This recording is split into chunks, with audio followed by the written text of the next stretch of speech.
Have you ever pondered why a multitude of people place their trust in the S&P 500 index? Let's embark on an exploration into the realm of index investments and consider some key options and risks with index investing. So stick around to the end to ensure you have the full picture. So amid the multitude of investment choices, the S&P 500 index looms large, a foundational index for both new and veteran investors alike. But what draws people towards it? To quote Warren Buffett, the famed investor of Berkshire Hathaway, who advised his wife to hold 90% of her wealth in the S&P index if he passed, a very low-cost index is going to beat a majority of the amateur-managed money or professionally managed money. While this might seem an oversimplification, it underscores the ease and broad diversification the index provides. The S&P 500, or the Standard & Poor's 500, is a stock market index that benchmarks the performance of 500 of the largest companies listed on the US stock exchange. Consider it a thermometer, a mirror reflecting the economy's vitality, offering a comprehensive snapshot of the market's performance. By investing in the S&P 500, you're effectively acquiring a petite piece of these 500 enterprises. You're not just betting on a single corporation, but a wide segment of the market. This is what makes it a magnet for many. The S&P 500 is also appreciated for its simplicity. It eliminates need to scrutinize individual companies or stocks or to predict market trends. You're simply surfing the market wave, and historically, this wave has shown a rising trend. The simplicity of investing in the S&P 500 adds another star to its rating. One doesn't need to be a Wall Street genius or a finance expert to invest. A mere click, and there you are, invested in 500 of the mightiest and finest companies in the US. So what drives people to invest in the S&P 500? The expansive market exposure, the simplicity, the convenience all add to its appeal. It's like having the best of both worlds. You reap the advantages of diversification, lowering the risk linked with investing in individual stocks, while also partaking in the overall growth of the market. Hence, the S&P 500 serves as a trustworthy and handy investment tool for many. Regardless of whether you're a newcomer to the investment world or a market veteran, the S&P 500 is an unwavering foundation to build and diversify your portfolio. But what exactly is index investing and why does it matter? Allow me to paint a picture for you. Imagine you're at a grand buffet. Instead of loading your plate with just one kind of cuisine, you take a bit of everything. This is akin to index investing. It's an investment strategy that involves buying a broad market index, encompassing a variety of sectors and company sizes. In essence, you're spreading your investments across the entire market, not just one or two sectors. Index investing operates on the principle of diversification.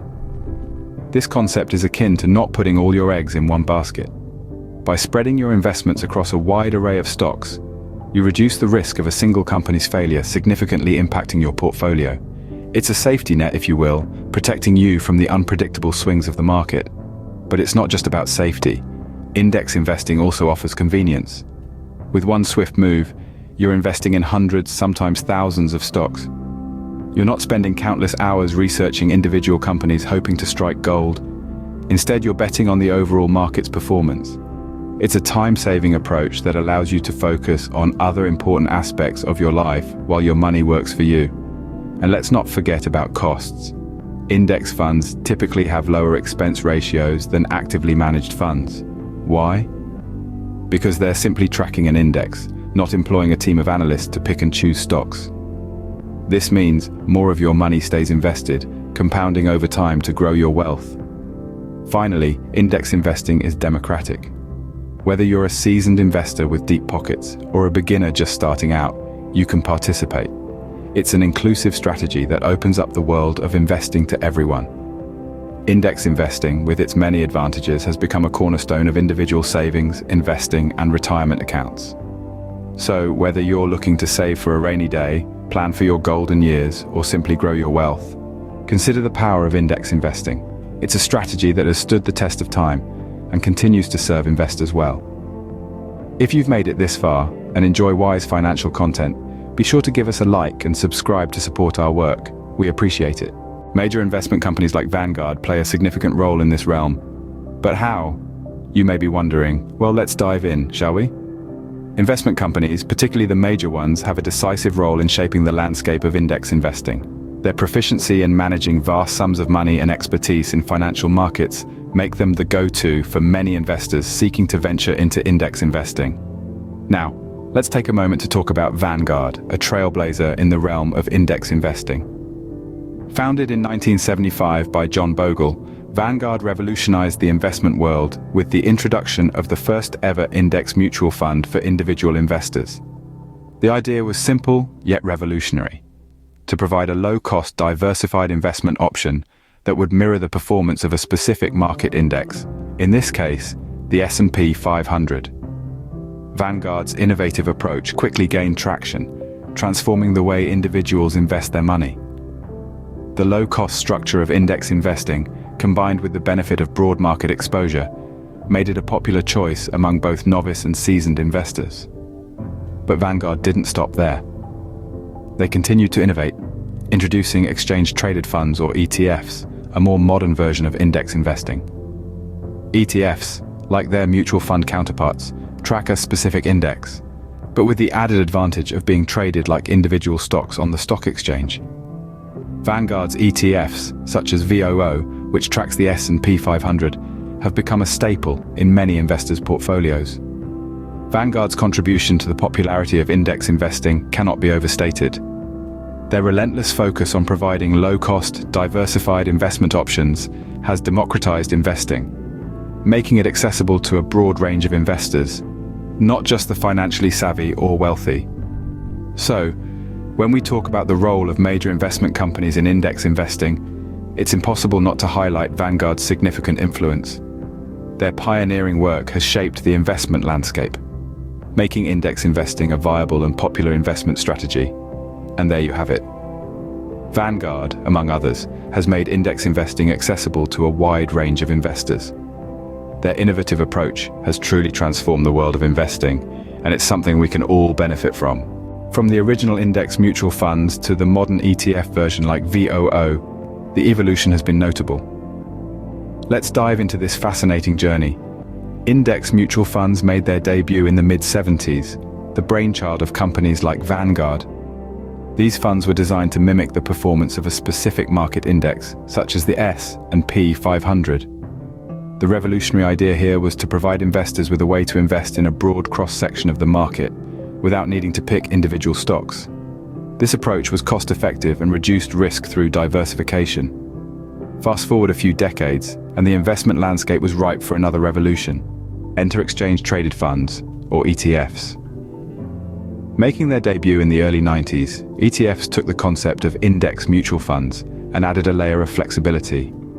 Unlike mutual funds, which are only bought and sold at the end of the trading day, ETFs can be traded throughout the day, just like individual stocks.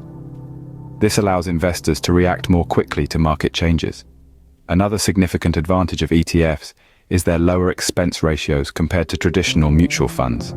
This is because ETFs are passively managed, which means they simply aim to mirror the performance of a particular index, rather than trying to outperform it. Lower costs mean higher net returns for you, the investor. But the evolution didn't stop there. Today, we have a wide variety of ETFs available, covering everything from broad market indexes to industry-specific or thematic funds. This gives investors even more options to tailor their portfolios to their specific needs and goals. Yet, despite their differences, both index mutual funds and ETFs share the same core philosophy.